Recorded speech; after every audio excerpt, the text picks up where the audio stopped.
It is said, we might be the master of our own thoughts, still we are the slaves of our own emotions. Greetings to you.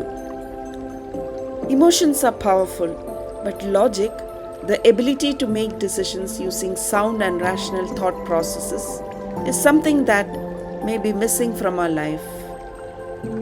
According to psychology, today most decisions are driven by emotions, even though people think that they approach decision making through logic.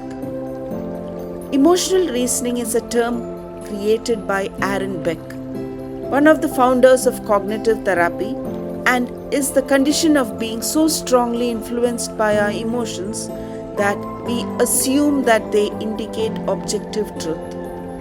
Or in other words, emotional reasoning is when people use emotions as proof instead of using facts. One typical example of emotional reasoning is feeling anxious and thinking that your house will be robbed while you are out shopping. Your thoughts tell you that maybe you didn't lock the door, perhaps you left the kitchen window open, and maybe your front door is not strong enough to resist being kicked in.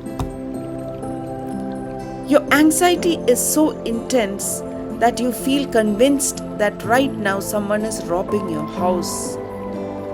However, the facts of the matter are that you have never once forgotten to lock the door. You checked the windows twice before you left, and your partner even reassures you that they saw you check twice. Despite this evidence that your house is safe, your anxiety makes you desperate to rush home to check that your house is safe. You are now faced with a choice to either listen to the anxiety and run home, or listen to the facts and enjoy your time shopping. Or say, you might be walking down the street and think, I feel anxious, so I know something dangerous is going to happen. Or, I feel so depressed, this must be the worst place to work in. It's like we are saying to ourselves, I feel, therefore it is, rather than looking at what objective evidence there may be. So, my dear friends, why do you think is emotional reasoning so powerful? It is because thoughts and emotions can intensify each other. When you have thought your house is going to be robbed, you feel anxiety. The more anxiety you feel, the more likely you have another anxious thought. And then the more anxiety you feel, and so it goes on.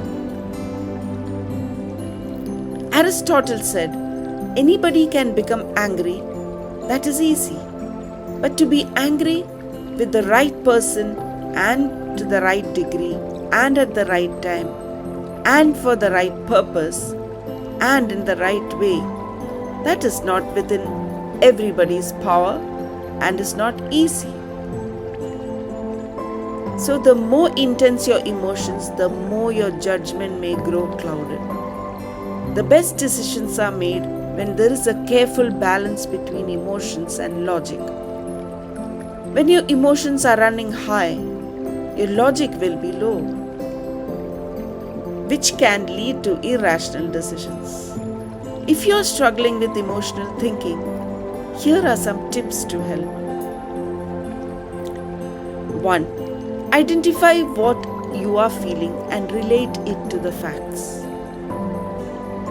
Number 2. Take a look at the impact of your emotions. Number 3. Accept your emotions, all of them. 4. Aim for regulation, not repression.